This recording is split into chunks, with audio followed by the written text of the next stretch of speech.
My name is Sourabh. I am working as a project assistant at Lab for Spatial Robotics in IIIT Hyderabad under Dr. Kuldeep Kurte.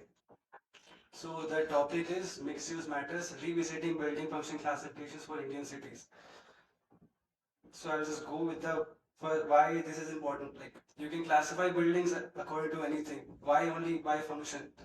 So when we try to solve problems like urban planning, so let's say I want to connect different regions of a city. So I need to know that what regions have what kind of buildings there. Let's say one particular area has only industrial buildings, one particular area has more commercial buildings, one area has residential buildings. So I need that knowledge about before connecting, basically building a transportation system. Second, if I talk about disaster management, we need to know that which area during a time of a day has more number of people. So let's say if a disaster situation happens, which area will have more casualties, and that also depends on the time of the day. So you need to know what kind of buildings there are in that area. If we talk about energy management, even on the building level or at the city level, you need to know that what is the energy usage curve of that building. And that depends on the type of the building. For example, a commercial building will have a different energy usage curve. It will have more energy usage during daytime, and residential building will have more energy usage during night time. So you need to have that knowledge. So these are the motivation which are not just important in Indian context, but overall. You must be aware of that. So, but the problem is this data is, especially in India and other developing countries, these data are not available. You can get data like from Google, but that is not publicly available. You Government might collect this data, but then again, uh, that might not be geotagged. So you can't really say that this building looking at that is that it is present there on the map. And Google Street Maps, you can say that, yeah, from European countries it is quite complete, but for India and other developing countries it is not that complete. So what we did was like, let's try to fit a model and see what happens. So we took a smaller version of this problem, simpler version. We tried to classify buildings in Hyderabad city into either residential or non-residential, and the study area was Hyderabad.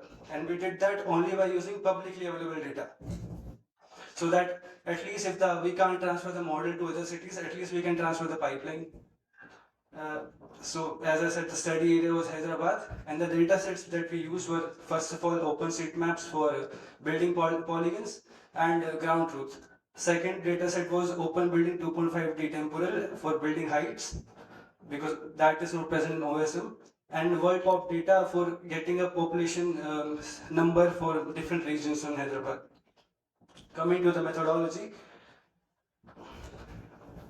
first we extract these data and we make a ground truth, because like, we are following a supervised learning technique. So first of all, for making the ground truth, we first see that how many buildings actually have a building tag with them, so that we can actually use that as a ground truth. So surprisingly, we extracted around 7 lakh, more than 7 lakh buildings, and we saw that among them 96% of the buildings didn't have any tag with them. So that was first surprising thing. And then later we tried to classify their tags to make the ground truth into residential, non-residential. So like building tags like residential houses, apartment, dormitories, these were categorized as residential, and tags like function hall, mosque were classified as non-residential because people generally don't live there. And the tags which couldn't be classified, neither of them were classified as unknown, and then those buildings were also removed. So among those, say 4% buildings, we found that 94% of the buildings were actually classified as residential. So the data ground truth was highly imbalanced. So that was another surprise. After extracting the building features, after like cleaning the data and extracting the features can be categorized into mainly 3 categories. So these categories are shape features, which define how how the building looks from the outside. Let's say a typical residential building will be very boxy, very common, very small.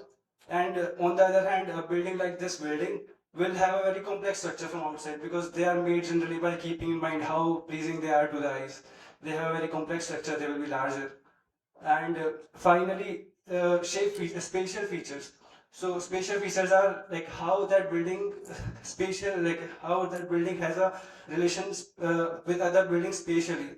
So how closely it is related to like distant from other neighboring buildings or in the neighborhood average distance, or how far it is located from the main highway, residential streets, and finally building OSM tags such as land use.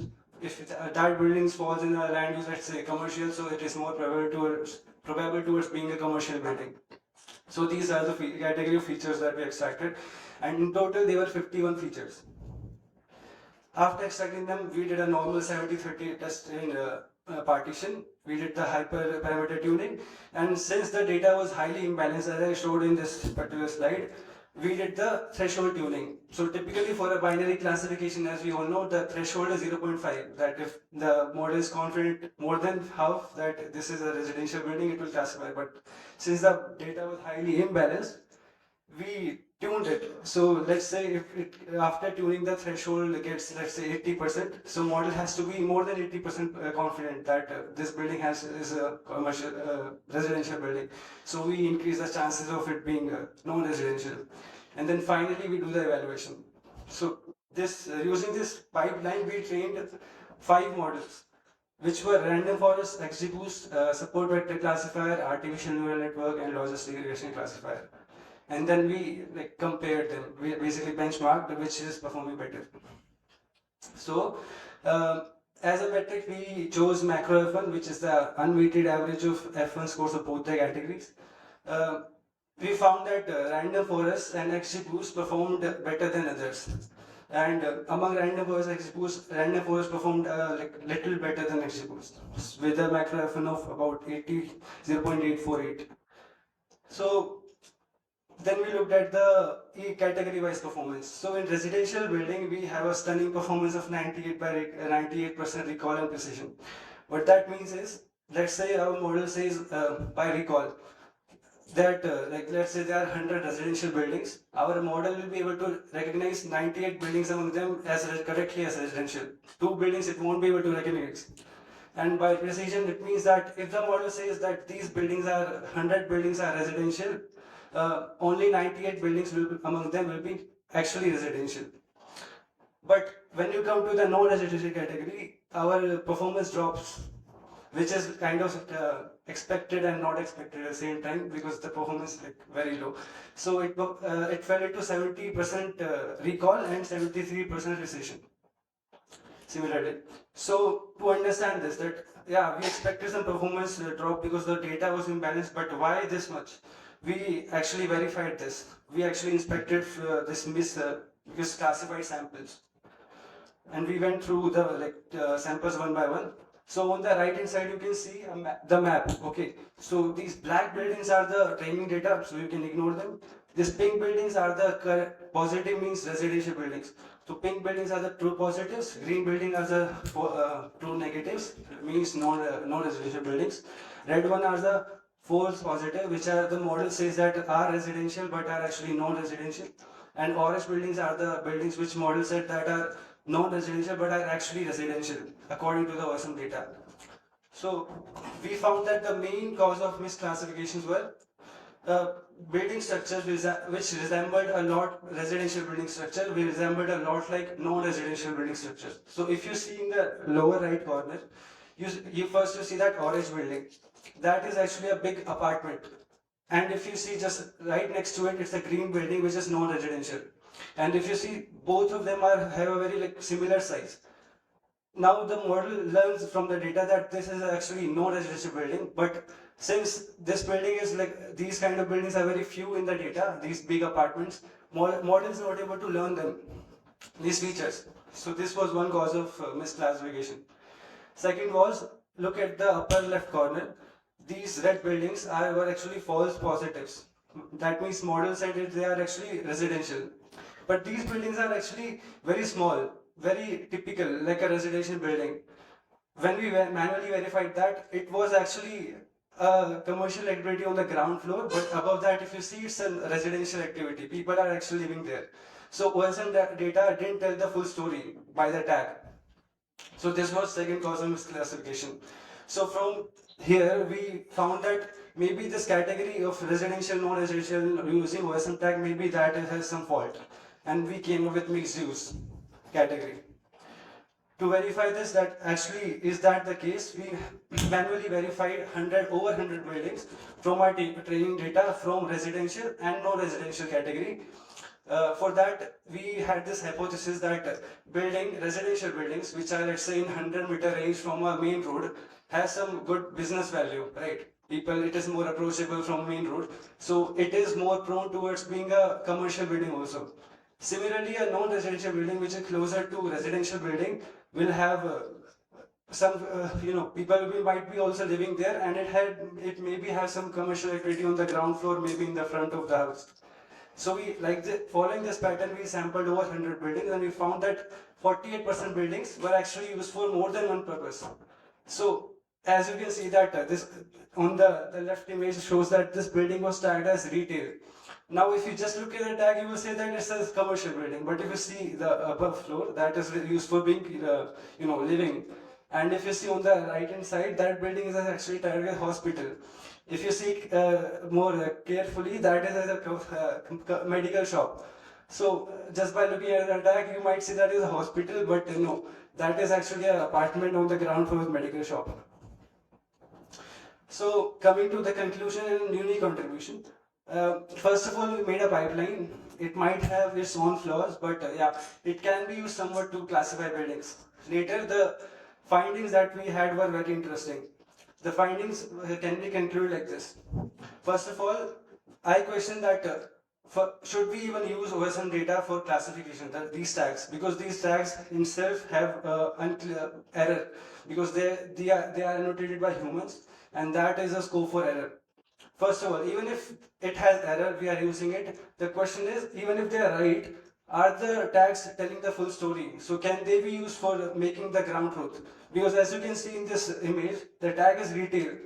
There is some truth in that, but is it the complete truth? So this naive approach of making the ground truth from the tag itself, is that the right thing?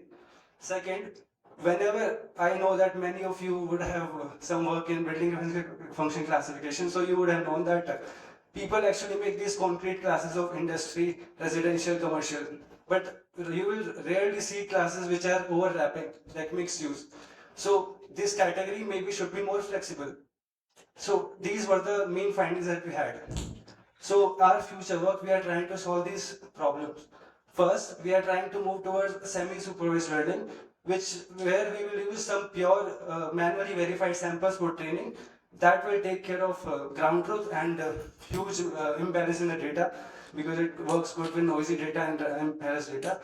Second, we are thinking of how to make this category. First, we are thinking of including a third class maybe as mixed use, and if not, we are thinking of moving away from these categories and giving a probability. Let's say a building is how much probable of being a residential, maybe it's 60% probable of being a residential, 30% of being a commercial, and 10% of being a maybe industry. And depending on the problem statement, you can make your own categories. So yeah, these are the work that we are planning. Thank you. Thank you, Sourabh. Questions from the audience?